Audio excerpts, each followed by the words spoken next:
So what's going on, everybody? I know a lot of you guys have been asking questions. Now I'm not gonna sit here and waste your time. I want to make this video very fast to explain what really happened. She was an accomplice, guys. An accomplice just means that she was there during the murder. Rather, if she gave the weapon to Joker, it could have been a crowbar, who knows? Or she's the one that tied up or kidnapped Jason Todd. So in this video, I'm gonna explain to you from the way I like to vision it, what really happened in the whole situation. If you ever read Death in the Family, or if you've seen Batman Under the Red Hood, then you would get a better visual of what happened. Just add Harley Quinn in the background right there, laughing around. I really think at one point, Harley Quinn knew that it was a bad idea. Not there and then, but I believe that one day we will get a flashback of what really happened. So again, let's start from the beginning. Jason Todd goes out to look for Joker. Maybe he was on a side mission for Batman, or the Joker caught him off guard. Harley Quinn was there the whole time. She might have hit him in the back of the head with a baseball bat.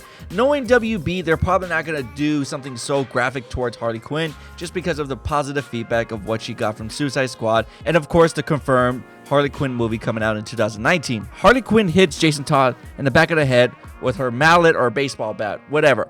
Joker starts laughing, and he's saying that we got big plans for him or whatever. He starts to brutally beat up Jason Todd in a abandoned warehouse while Harley Quinn is watching from a distance and laughing at the same time, but feeling concerned because she knows that this is wrong. Joker won't stop because he's just that crazy. Batman, of course, is looking for Jason Todd, but we all know that he doesn't make it on time. So when Joker's done beating Jason to a bloody pulp, he asks Harley Quinn, bring me the spray paint. And that's where we get the iconic scene from Batman v Superman. The spray paint says, haha, joke's on you, Batman. So then we have Joker spray painting Jason Todd's, body, haha, joke's on you, while laughing. And Harley Quinn is like telling Joker, like, we need to go, like, right now, like, Batman is coming. And once he finds out what you did, he's gonna kill you. And then that's like, probably Joker's just laughing. He's not gonna do anything, whatever. And Jason's not completely dead. Like, he's still breathing, but he's beaten to death. Like, he just can't get up. His legs are broken from the crowbar. He can't move or whatever.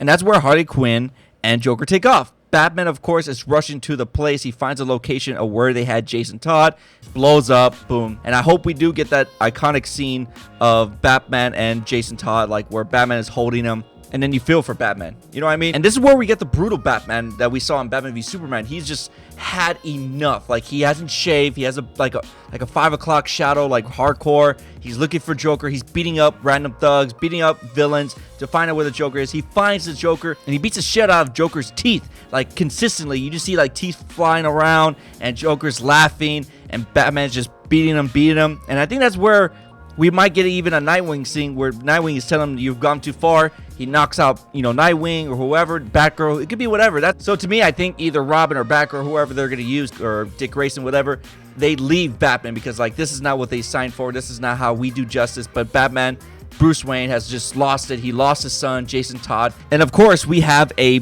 beaten up, almost to death Joker, just with no teeth. If you guys don't believe me, David Ayer even said this in an interview. This is sort of my personal thing and maybe less about a larger connection. But Joker killed Robin, and Batman basically smashes his teeth out and locks him up in Arkham Asylum. It's in the asylum where Joker would have done the damage tattoo as a message to Batman saying, you've damaged me. I was beautiful before, and now you've destroyed my face. And he says that's where the grill comes from. So that makes sense of why he has a grill, and that's why he has a damage tattoo, to show Batman that every time that you look at him, he's gonna see like this different face, this different side of Joker, where like he has a grill, he has all these tattoos, he just looks like more like a thug. Now the next thing I'm gonna talk about, I can't exactly tell you where I got it from because I remember looking at it through Twitter weeks ago and I saved it on my computer, but I can't remember exactly where it's from. Now, if I do remember where I got it from and I find the information that I got it from, I'll leave it in the description, but check this out. Now, if you guys remember back then, they talked about that there was 2 different versions of Suicide Squad,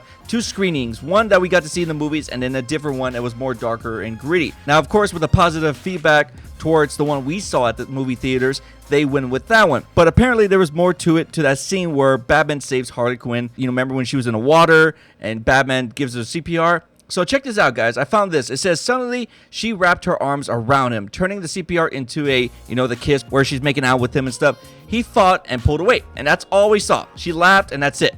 But there's more to it. She coughed and looked up and said, Why the favor, Bats? Batman growled at her and said, Joker took something important away from me. It's my turn.